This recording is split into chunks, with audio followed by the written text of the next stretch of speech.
the instructions that were given to me were not for a Cadillac, but rather a Volkswagen TSI engine. So it's similar, but it's a little different. Just have to match up all the plugs, and that was the hardest part, really. Here's the race chip installation. First step is to find turbo boost pressure sensor, and that's where the turbo boost pressure sensor is, and this is the clip that releases it. You have to pull this all the way up to release. That's supposed to go in line with that, and that's what it looks like.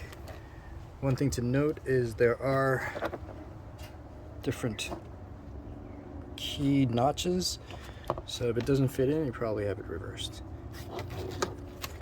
And that goes back in, that clips down to lock it. Next is B, which is the map sensor. There's 3 prongs, and the map sensor is right there. And just a note with this connector, there's a little clip. You can press it on the other side, but it's easier if you stick a flathead screwdriver in and push it out that way.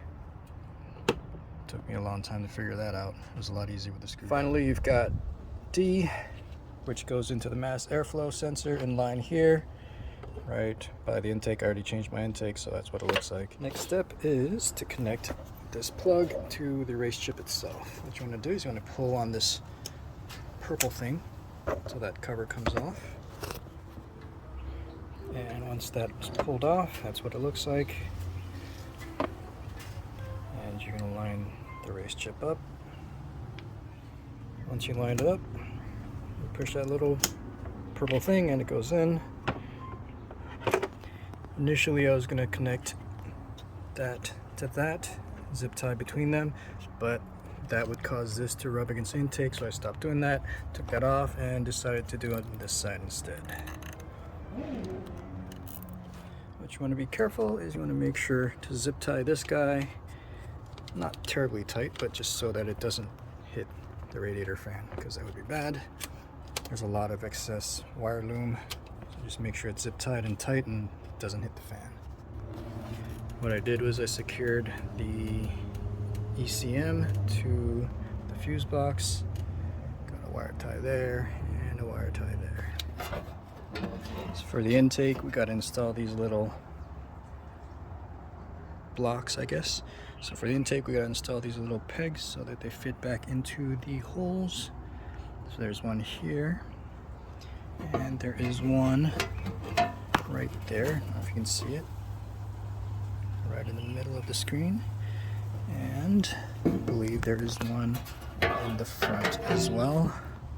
So there's this one that goes into that hole right there. What to do was to take this piece out because it was stuck inside the original intake, and just gotta shove it in there. There we go. Now that the clips are in, let's put this rubber seal right there.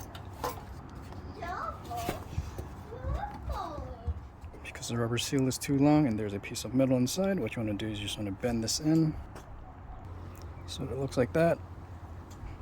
Otherwise it will not clear that section right there.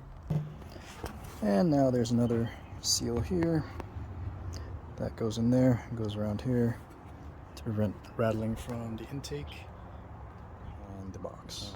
There's some extra, so just trim that off. Takes a little bit of shoving to get all 3 lined up, but that's what it looks like. What you want to do is also put the spacer, I guess, between the intake and the box, intake box. And I guess that gives it a little bit more clearance for the wires on this side.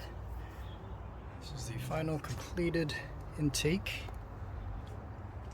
and Race Chip GTS. It's mounted right there.